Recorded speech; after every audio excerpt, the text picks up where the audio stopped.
Pemirsa, dalam 2 hari terakhir, polisi menggerebek 3 kantor pinjaman online di Jakarta, Tangerang, dan Yogyakarta. Ketiga kantor tersebut membawahi puluhan pinjaman online ilegal. Polisi telah menetapkan 3 tersangka yang akan dijerat dengan Undang-Undang ITE.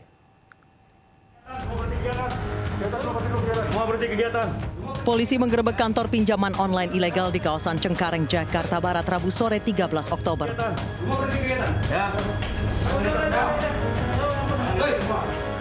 56 orang yang sebagian besar karyawan perusahaan diperiksa di Polres Jakarta Pusat untuk membongkar pemilik sindikat. Kemarin polisi menggerebek PT Indo Tekno Nusantara yang bergerak dalam bidang jasa kolektor atau penagih utang pinjol di Green Lake City, Ruko Crown, Kota Tangerang, Banten. Ada 2 cara penagihan yang dilakukan perusahaan ini. Pertama, penagihan langsung dengan ancaman. Penagihan kedua melalui telepon atau media sosial, salah satunya dengan menyebarkan data pribadi kreditur. Ada 7 ruko yang tadi kita ketahui bersama, masuk bersama teman-teman semuanya, ada 4 lantai di sini. Di sini ada 13 aplikasi yang digunakan oleh PT ini.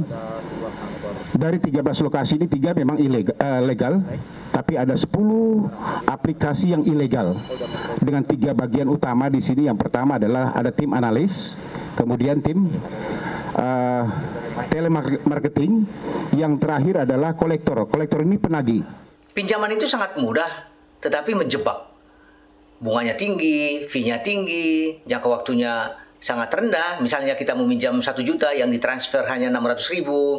Kemudian bunganya pada saat perjanjian contohnya disampaikan 0,5% per hari, ternyata setelah jadi bisa 3% per hari. Jangka waktunya juga pada saat perjanjian 90 hari, ternyata yang terjadi hanya 7 hari. Ini merupakan penipuan tentunya. Kepolisian Negara Republik Indonesia, semua tangan di atas. Semua tangan di atas. Polisi juga menggerebek kantor pinjaman online di Yogyakarta Kamis malam kemarin. Penggerebekan berawal dari laporan salah seorang korban ke Polda Jawa Barat. Polisi juga menyita 105 set komputer dan 105 telepon genggam. Kantor ini menggunakan 23 aplikasi yang semuanya tidak terdaftar di OJK. Tim Liputan iNews melaporkan. Gambar-gambar seperti ini gambar apa? Apa maksudnya gambar itu? Biar dia ini Pak, biar dia bayar di Hah? Biar dia bayar. Ini foto siapa? Foto dia? Bukan ini dari Google. Dari Google, keluar lagi? Udah? Dengan tujuan apa? Biar dia tuh bayar Pak, gitu, ditagih. Kenapa harus dikasih lihat ini gambar ini?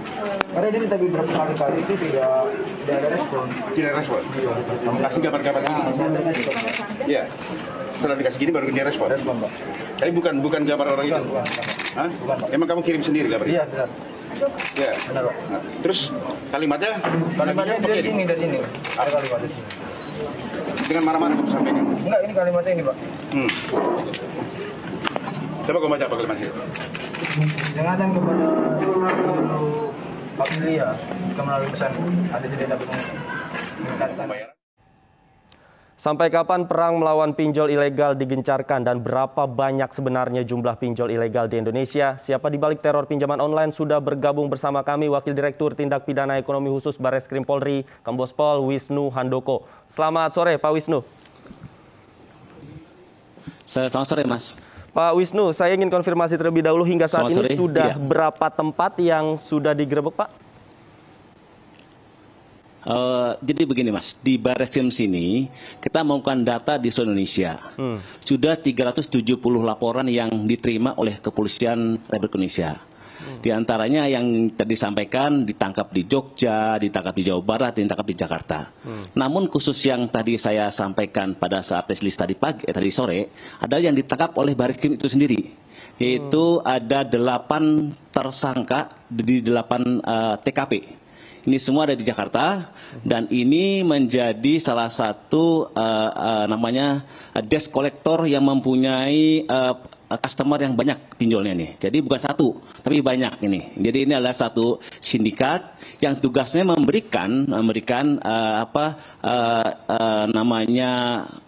tekanan kepada para peminjam dengan ancaman, dengan gambaran asusila kepada peminjam-peminjam yang tidak bayar. Nah inilah, ini semua itu berawal dari adanya korban yang ada di Wonogiri. Kami mencoba untuk melakukan proses penyelidikan data-data wanita yang meninggal tersebut. Ternyata dari data 23 pinjol yang meminjamkan uang ke ibu tersebut, diantaranya pinjam mulus, terupanya kami mendeteksi ada di Jakarta. Dari Jakarta, TKP yang pertama itu di Mangga Besar, kami terus melakukan proses penyelidikan dan penyidikan hingga kami memasuki 8 TKP dan semuanya terdapat barang-barang yang menjadi alat untuk melakukan penekanan kepada para peminjam yang tidak bayar. Demikian, Mas. Baik, dalam operasinya semuanya ini berada di bawah bendera perusahaan atau PT, Pak? Betul, Mas. Jadi ini kan sindikat. Kalau Bareskrim melakukan proses penyelidikan bukan satu pinjol saja, tetapi beberapa pinjol yang merupakan suatu sindikat, sistem. Jadi kita mencari siapa sih sistem yang menjadi debt collector-nya siapa sih yang mendanainya, berapa banyak rekening yang dimiliki penampung, itulah yang kita kejar, bukan saja yang kita tangkap sama tim debt collector-nya, tapi kita menarik ke atas. Siapa pendananya? Siapa lagi yang mengasosiasi terhadap kegiatan? Karena masing-masing punya peran. Satu sebagai fintechnya, satu sebagai kolektornya, satu sebagai pendananya. Ini semua kita cari orang-orangnya. Dan yang tadi sore kita press release adalah orang yang melakukan pengancaman dan SMS blasting, gitu, Mas. Rata-rata sudah berapa lama mereka beroperasi dan melancarkan aksinya ini, Pak? Kalau terkait dengan pinjol ilegal yang kita tangkap beberapa waktu yang lalu adalah kurang lebih antara setahun sampai setahun setengah. Mereka dibayar atau dibayar oleh si pendana dengan gaji 15 sampai 20 juta. Gaji 15 sampai 20 juta. Sampai Ini 20 juta. per orang atau itu. Per orang. Nah, per orang. Per orang, dan diberikan juga rumah serta apartemen sebagai tempat bekerjanya mereka. Makanya dalam 8 TKP ini difasilitasi, Pak, ya? Fasilitasi, ya. Betul. Jadi kita tangkap di apartemen dan beberapa rumah di wilayah Jakarta. Berapa keuntungan rata-rata yang bisa diraup oleh donatur ini, Pak? Kita masih dalami ya, karena kan ini baru masuk dalam debt collector saja. Untuk atasnya masih kita dalami, kita sudah melakukan proses pengamanan terhadap pelaku pendananya, namun saat ini masih dalam pendalaman, Mas. Karena dari pendana tersebut ada beberapa orang asing yang kami berhasil tangkap. Baik, diantaranya ada beberapa orang asing yang ditangkap, Pak, ya. Terkait perannya, betul apa sekali. sudah didalami, Pak? Iya, kami sudah dalami, Mas. Dalami terkait dengan peran masing-masing. Yang kita ekspos tadi adalah bagaimana peran sebagai debt collector. Yang kedua, kita juga pernah mengamani bagian fintechnya. Jadi perusahaan yang memberikan dana ke nasabah dan perusahaan yang menerima dana dari nasabah, kita pun sudah amankan. Kita pun sudah mengamankan terkait dengan siapa pendananya. Nah, ini pun lagi kita dalami dan kita amankan. Juga kita lagi bersama-sama dengan PPATK dan teman-teman dari OJK, kita akan melihat tabungan atau rekening-rekening yang dipakai oleh masing-masing perusahaan tersebut. Nanti kita blokir, kita cek dengan teman-teman PPATK untuk mencari tindak pidana pencucian uangnya. Baik, kemudian terkait aplikasi pinjaman online-nya sendiri, nanti tindak lanjutnya seperti apa, Pak? Jadi data yang kami terima dari teman-teman OJK bahwa ada 106 lembaga fintech yang terdaftar di OJK, artinya yang legal. Sementara legal, data yang diberikan kepada kami dari teman-teman OJK, ya, yang ilegal itu kurang lebih 3.000 yang sudah di take down. Nah, ini kan selalu berubah terus nih. Take down sehari, besok dia buat lagi yang baru, take down sehari buat yang baru. Tapi yang data yang kami terima dari teman-teman OJK ada kurang lebih 3.000 pinjol yang ilegal yang sudah di take down. Namun yang legal sendiri data dari teman-teman OJK hanya 106 saja. Hanya 106 saja, baik. Pak Wisnu, ini yang diamankan kan terkait karyawan pinjaman online ini ada banyak bagian, ada yang bertugas sebagai telemarketing, kemudian ada penagih dan lain sebagainya. Nah, khususnya pada penagih ini, ancaman-ancaman seperti apa yang biasa mereka lancarkan kepada para kreditur? Jadi mereka punya SOP-nya lah untuk mereka istilahnya gitu ya. Pertama, 1 hari dia memberikan peringatan, 2 kali, 3 kali nggak ada peringatan tidak diindahkan oleh si peminjam, dia akan memberikan ancaman.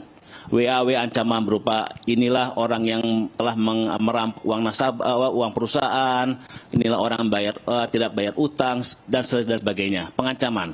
Kalau sudah ancaman tidak diindahkan juga, dia membuat gambar-gambar asusila, ya, foto kepalanya dia yang peminjam, foto bawahnya orang lain. Bahkan dalam data yang kami dapatkan juga bahwa ada 1 orang peminjam yang sampai stres karena dalam pengiriman beritanya mengatakan bahwa dia adalah pengguna narkoba, ya, pengguna narkoba, kemudian pengedar narkoba sambil stres. Yang ini terjadi di Semarang. Jadi inilah tindakan dilakukan oleh para debt collector itu untuk mengancam dan memberikan gambar-gambar yang asusila kepada orang tersebut, Mas. Inilah kita tangkap, kita sidik, kemudian kita tindak lanjutin ke proses penyidikan. Baik, Pak Wisnu, terakhir Pak, ini kan pinjaman online juga banyak menjerat khususnya masyarakat di daerah. Apa ada pesan dan himbauan Pak khususnya pada masyarakat terkait hal ini, Pak? Baik, jadi tadi sudah disampaikan oleh teman-teman dari Humas bahwa apabila masyarakat akan melakukan pinjaman online, mungkin terlebih dahulu kita mengecek terlebih dahulu kepada websitenya OJK. Karena dalam website OJK itu tertuang ada 106 perusahaan yang menjadi tanggung jawab OJK, artinya terdaftar. Kalau tidak terdaftar, mungkin untuk masyarakat untuk tidak meminjam kepada pinjaman online yang akan mau pinjam. Namun apabila dia sudah meminjam, ya, kemudian terjadi pengancaman, memberikan gambar asusila, silahkan lapor ke seluruh kepolisian di Indonesia. Kami akan segera memproses dan menindaklanjuti. Karena Barreskrim telah memberikan surat perintah ataupun telegram kepada seluruh jajaran untuk melakukan proses tindakan penyelidikan dan penyidikan terhadap pinjaman yang online yang ilegal. Baik, demikian, ini Mas. Penting sekali bagi masyarakat yang menjadi korban, jangan takut untuk melapor, Pak, ya. Betul. Terima kasih banyak Kombes Pol Wisnu Handoko sudah bergabung bersama kami di iNews Sore. Selamat sore.